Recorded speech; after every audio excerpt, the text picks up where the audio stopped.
वेगवशता प्राचार्य शिवाजीराव भोसले यांचा आपण वैचारिक धडा बघत आहोत. यामध्ये वेगाच्या आहारी गेल्यामुळे मनुष्याची कशी अधोगती होते हे या पाठातनं, या 2 परिच्छेदांमधनं आपण बघत आहोत. यामध्ये लेखकांनी वेग आणि त्याची गती आणि मनुष्यावर होणारा त्याचा परिणाम याबद्दलचं ज्ञान या परिच्छेदांमधनं आपण घेत आहोत. अनेक वेळा त्या ठिकाणी वाहनांवर आरूढ झाल्यामुळे मनुष्य वाहनांच्या कशा आहारी जातो याबद्दलचं देखील त्यांनी या पाठाच्या द्वारे आपल्याला सांगण्यात आलेलं आहे.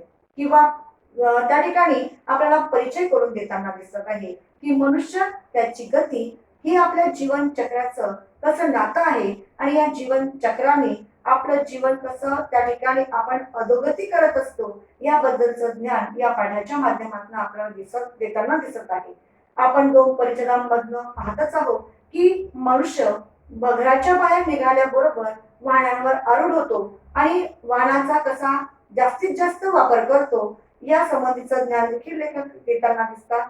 त्याचबरोबर भारतीयांनी अमेरिकन शैली का वापरू नये याबद्दल देखील आपल्याला ज्ञान देताना दिसत आहे. कारण अमेरिका किंवा मुंबई हे अतिशय भरधाव शहरे आहे की तिथे वाहनांची गती या इतकी भरधाव असते की त्या ठिकाणी आपण पायी चालणं फार कठीण असतं. म्हणून या ठिकाणी आपल्याला त्यांच्या जीवनशैलीचं चित्रण देखील या परिच्छेदांमधनं लेखकांनी करताना दिसते.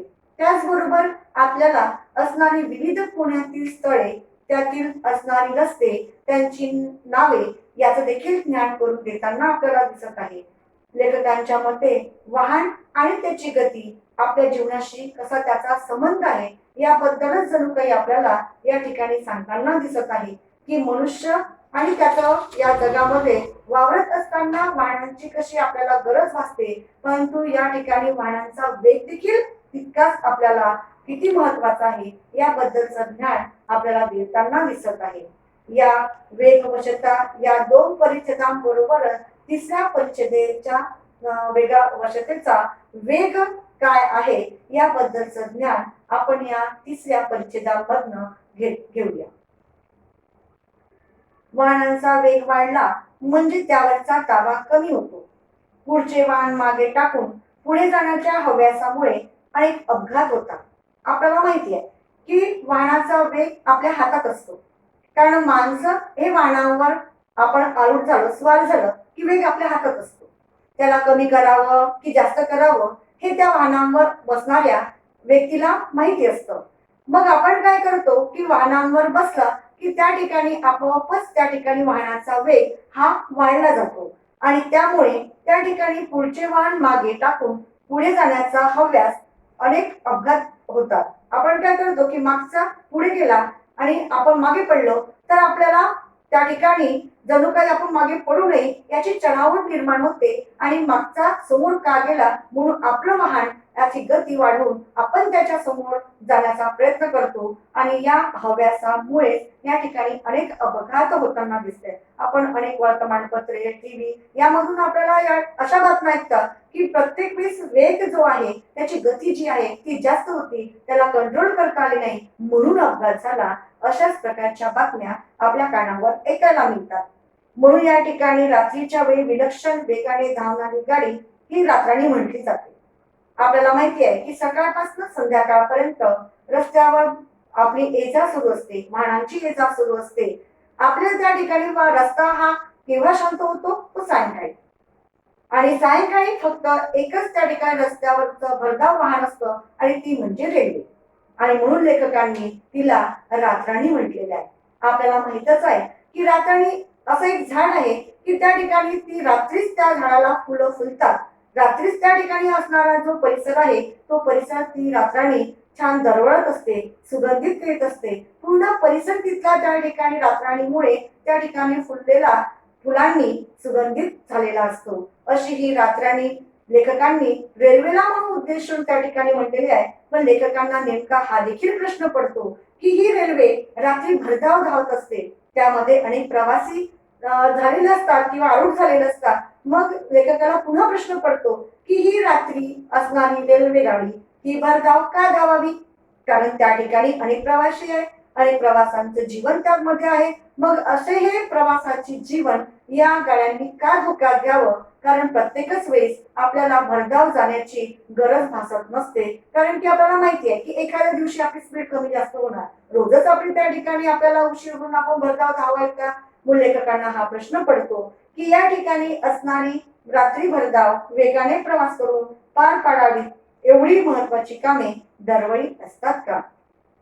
वाहनांचा वेग अनिवार्य झाला तर चित्ताची वेगळता वाढते. आपल्याला माहिती आहे की वाहनांचा वेग एकदाचा वाढला की त्याच्यावर कंट्रोल मिळवणं किंवा त्याच्यावर आपल्याला जणू काही त्याला वाहनाला त्याचा वेग कमी करणं अतिशय त्या ठिकाणी जणू काही आपल्याला सुचत नाही आणि आपण ते वेग कमी करू शकत नाही.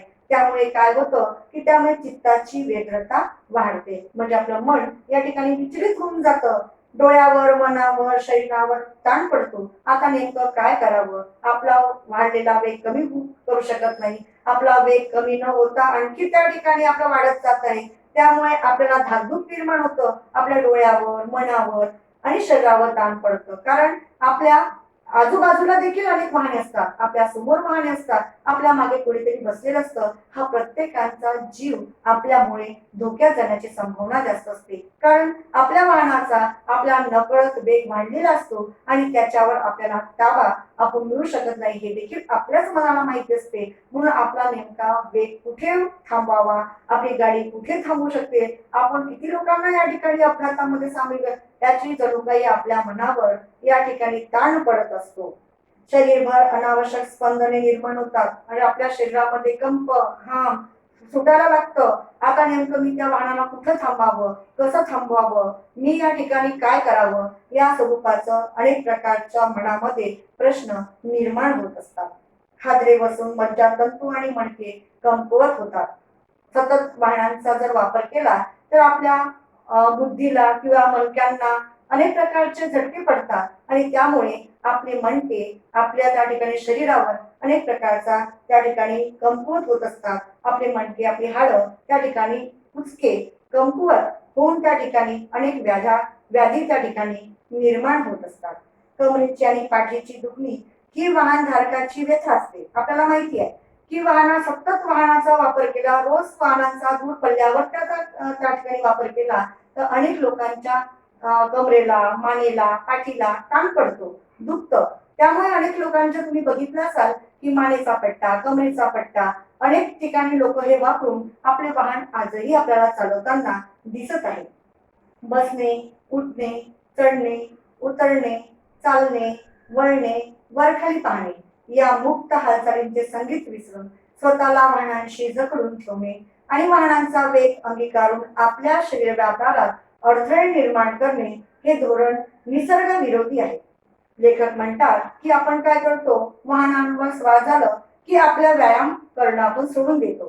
चालणे, फिरणे, चढणे, खालीवर पाहणे या ठिकाणी हे सगळे जे व्यायामाचे जे नियम आहेत ते आपण आपोआपच विसरायला लागतो आणि त्यामुळे आपल्या शरीरात अनेक प्रकारचे बिघाड निर्माण होतात. कारण की आपल्याला माहिती आहे की व्यायामामुळे शरीराला जणू काही बळकटी निर्माण होते, अनेक हाडांमध्ये बळ निर्माण होतं आणि आपण जर हे व्यायाम नेमके केले नाही तर आपण निसर्गाच्या विरोधात जातो. कारण की निसर्गाने म्हटलेलंच आहे की व्यायाम केल्याने निरोगी राहा, स्वस्थ राहा, कारण की रोग प्रतिकार शक्ती ही व्यायाम केल्याने सतत वाढताना आपल्याला दिसत असते. पण आपण काय करतो, या वाहनांवर स्वार होतो, वेळ वाचवतो, श्रम वाचवतो, पण या वेळेचा, या श्रमाचा आपण या ठिकाणी व्यायामाच्या स्वरूपामध्ये त्याचा सदुपयोग करूनच घेत नाही. म्हणून लेखक म्हणतात आपण जर निसर्गाच्या नियमांच्या जर विरोधी वागलो तर निसर्गाचा विरोधी वागण्याचा आपल्यावर शरीरावर परिणाम झाल्याशिवाय राहणार नाही आणि त्यामुळे आपल्या शरीर व्यापारामध्ये, आपल्या शरीरामध्ये अनेक अडचणी, अनेक व्याधी ह्या संचार होत असतात. आरोग्याची हानी करणारे आहेत. वाढता वेग म्हणजे ताण. आपल्याला माहिती आहे की हे वाहन आपल्या आरोग्याची हानी करत असतो, तरी आपल्याला आजच्या धकाधकीच्या जीवनामध्ये वाहनाची फार गरज आहे. कारण आज जर आपण वाहन जर वापरलं नाही तर आपण वेळेवर पोहोचू शकत नाही. वेळेवर पोहोचू शकत नाही असल्या कारणाने आपण काम करू शकत नाही. आणि या वाढता वेग आपल्या मनावर ताण निर्माण करीत असतो. कारण की आजच्या युगामध्ये मनुष्याला सर्वात जास्त ताण तणावाला सामोरे जावं लागतं. जीवन इतकं आनंदी आहे, पण या धकाधकीमुळे आपलं जीवन या ठिकाणी ताण तणावाच्या बोजाखाली दबून जात असतं. आणि म्हणून आपले सत्व आणि स्वस्थता हिरावून घेणारा अस्वाभाविक वेग कमी करणे, म्हणजे आपल्याला जर वाहन चालवायचं आहे, आपलं जीवन देखील चांगलं सुरक्षित ठेवायचं आहे आणि आपल्याला कौटुंबिक तसेच मित्रपरिवारामध्ये देखील वेळ द्यायचा आहे, आपलं मन स्वस्थता किंवा आपलं शरीर देखील स्वस्थ ठेवायचं असेल, तर आपल्याला सर्वात महत्वाचं म्हणजे आपल्या वाहनांचा वेग, आपल्या वाहनाची गती यावर त्या ठिकाणी आपली त्या असणारी जी जवळप आहे किंवा आपली ज्या त्या ठिकाणी असणाऱ्या वेगावर नियंत्रण आहे ते असणं फार गरजेचं आहे. वेग कमी करणे हे आपले कर्तव्य आहे, कारण आपल्या जीवन जर चांगलं काढायचं असेल तर आपल्या वेगाला त्या ठिकाणी त्या गतीला आपल्याला कमी करावं लागेल आणि हेच आपलं खरं कर्तव्य आहे. या ठिकाणी लेखकांनी आपल्याला अतिशय मोलाचा सल्ला या ठिकाणी दिलेला आहे की जीवन जर तुम्हाला सुरक्षित ठेवायचं असेल, कारण की आपल्याला माहित आहे कित्येक नियम आपण वाचतो, कित्येक त्या ठिकाणी असणाऱ्या नियमांचं पालन देखील करतो, परंतु आपल्या ठिकाणी जर आपलं कर्तव्य म्हणून जर या ठिकाणी वाहनांचा वेग जर कमी ठेवला तर नक्कीच आपल्या जीवन हे सुरक्षित झाल्याशिवाय राहणार नाही. उगाच भावविवश होऊन वेगवश होऊ नका. लेखकाचा मोलाचा संदेश आपल्याला या ठिकाणी मिळतो आहे की या ठिकाणी भावविवेश म्हणजे भावनाच्या आहारी जाऊन आपल्या त्या ठिकाणी वेग वाढवून या आपल्या जीवन धोक्यात न घालवता भावविवाश न होता वेगवश होऊ नका. अनाठायी वेगामुळे पोचण्यापूर्वीच अंत होण्याची शक्यता वाढते. आणि जर वेग जर वाढला, अनेक प्रकारचा आपण वेग वाढवण्याचा प्रयत्न जर केला, तर आपण ज्या ठिकाणी पोहोचायला पाहिजे, जे वेळेत आपण काम करायला पाहिजे त्या ठिकाणी आपण पोहोचूच नाही आणि त्याआधीच आपला या वेगाच्या आहारी गेल्यामुळे अंत झाल्याशिवाय राहणार नाही, अपघात झाल्याशिवाय राहणार नाही. लेखकाच्या या वेग वशता या धड्यातून आपल्याला एकच छान असा मोलाचा संदेश मिळतो आहे आणि ते म्हणजे वेगाच्या आहारी न जाता मनुष्याची त्या ठिकाणी अधोगती न होऊ देता आपला वाहनाचा वेग आपल्या हातात ठेवा आणि आपलं जीवन सुरक्षित ठेवा. असा हा एवढा मोलाचा संदेश आपल्याला जागरखंड 2 यामधून आपल्याला या वेगवशता या धड्यातून मिळतो आहे. आणि अशा तऱ्हेनं आपण या वेगवशता या पाठाची पूर्णतः या ठिकाणी आपण केलेली आहे. तर यावरील असणारी जी कृती आहे या कृतीचं देखील आपण PDF मार्फत देणार आहोत. या प्रत्येक कृतींवर आपल्याला त्या ठिकाणी लेखन करायचं, वहीमध्ये उतरवून ठेवायचं आणि त्यामुळे या कृत्या आपल्याला सोडून हा वेगवशता हा धडा वाचून या कृत्या सोडवण्याचा प्रयत्न करायचा. धन्यवाद.